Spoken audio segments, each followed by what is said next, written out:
Au niveau de Aar Sunu Élection, mais rappeler que Aar Sunu Élection, c'est une plateforme citoyenne. Il ne regroupe que c'est plus de 200 organisations de la société civile et des personnalités indépendantes.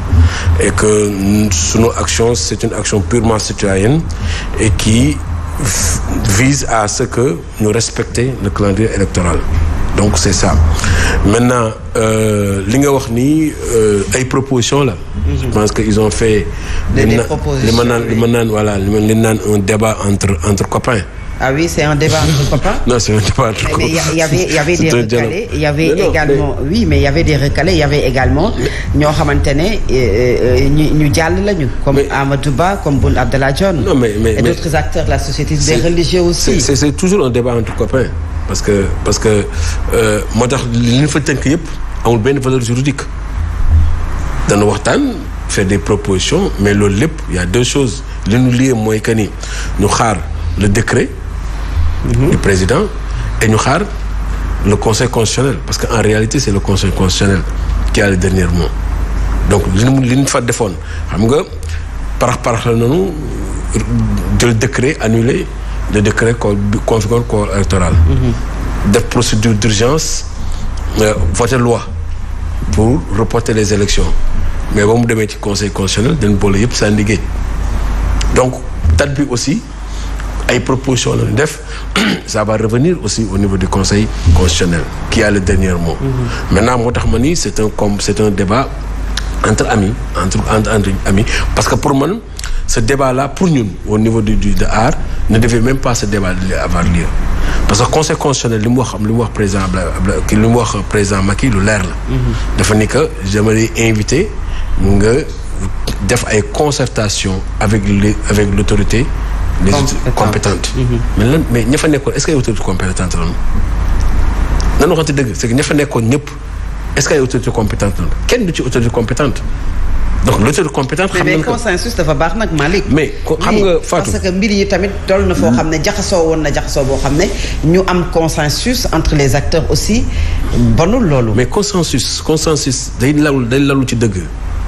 consensus day lalu ci yoon xam nga mën nu nekk nun am suñuy charte teg suñuy charte nga ni nañ trouver consensus jël charte yëpp teg ci suuf c'est comme si par exemple ñu nekk dans une société ñu toog ba si yàgg ni bon léegi ku mu neex na nga sàcc def loo neex consensus la mais est-ce que loi la est-ce que loolu mën na yóbbu nit est-ce que dëgg la est-ce que loolu day yóbbu société ci kanam donc il y a des bons consensus yoo xam dafa war a lalu ci dëgg c'est un peu ça le problème tey problème fi am yëpp Macky Sall c'est bon ñëpp xam nañ day jëm le 2 mais Macky Sall toogul ñetti fan wala 1 mois président la mi xam le 2 lay dem Macky Sall ba mu faloo il y a 5 ans xamoon ni le 2 lay dem responsabilité am pendant tout ce temps c'était de préparer que le 2 mu bàyyi ci réew mi ci du ko yóbbu ci kaw juridique c'est ça la réalité xamoon na ko donc c'est-à-dire que c'est l'homme j'ai l'impression que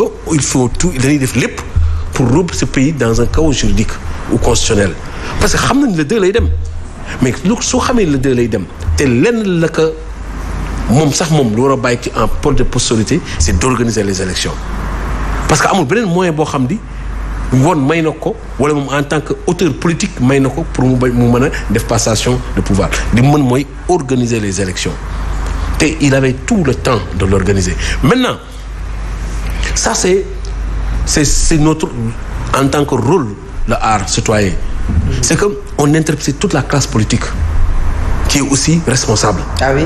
Tout le monde parce que dañu fooye république bi. Et la société civile foo koy def. non sa responsabilité. même la société civile parce que am na société civile il y a des gens yoo xam ne ils ont théorisé le report chaque élection ils théorisent le report mais à force de théoriser. Vous parlez de qui? Non, je ne parle de personne ça déconne mais ça veut dire que il faut que une société civile ñu am aussi une responsabilité xam aussi fan la ñuy teg suñu tànk que du waruñu fi nekk comme du tel camp on ne doit pas avoir une position partisane ni du côté du pouvoir ni côté de l'opposition parce que Fatou par yëpp yi ndërmeel yëpp c'est parce que dafa am woon société civile bu taxaw am équidistance parce que sooy am ni ñoo xam ni c'est les politiques ils sont dans le rôle c'est-à-dire que de conquérir et de conserver le pouvoir c'est ça le rôle kenn mënu leen ko bañal mais société civile war na am taxawaay boo xam ni muy ci pouvoir bi su taxawee mun ko xay taxawal nii la su parce que loolu la leen ñu bari di reprocher des membres de l'opposition yoo xam ne dañuy nekk ci situation doon ci xaar société civile te société civile taxawaay bu mu ci waroon taxawee au niveau de A je le rappelle une société civile boo xam ne aussi de l'autre côté tout le temps dafay critiquer le pouvoir ak li pouvoir di def donc foofu ma xam ni depuis plus de 20 ans 30 ans je suis dans la société civile kenn xamuma ci fu ma bokk mu bokkul oui c'est-à-dire que moi je suis assez libre et crédible pour dire suñu position ñun duñu cheval de Troie du kenn ni pour le pouvoir ni pour l'opposition il faut que les choses soient très claires duñu cheval de Troie de kenn on n'est pas là pour porter des combats partisans au niveau de art à ça je le dis au niveau de art on n'est pas là pour porter le pouvoir c'est-à-dire que porter le combat partisan de personne on est là pour porter le combat républicain citoyen et je précise le front qu'on a nous on n'est pas dans un front organique le front FIPO résistance nous on est il faut qu'on soit clair et ça je tiens à le préciser. Ça veut dire Aar Sunu Élection. Non on n'est pas dans une dynamique d'unité organique. On n'est pas dans une dynamique organique on est dans une dynamique de synergie d'action. On peut avoir des actions. Oui, foofu donc ci biir plateforme bi nga xam ne mooy FIPO Aar Sunu Élection bokku ci. On n'est pas il y avait des membres de Aar Sunu Élection. On n'est pas au niveau de Aar. Moi je suis co-initiateur de Aar. Mais il y en a toutes les réunions, toutes les activités se tiennent à notre siège depuis le début jusqu'à maintenant. Ce qui est clair et net fi mu toll nii.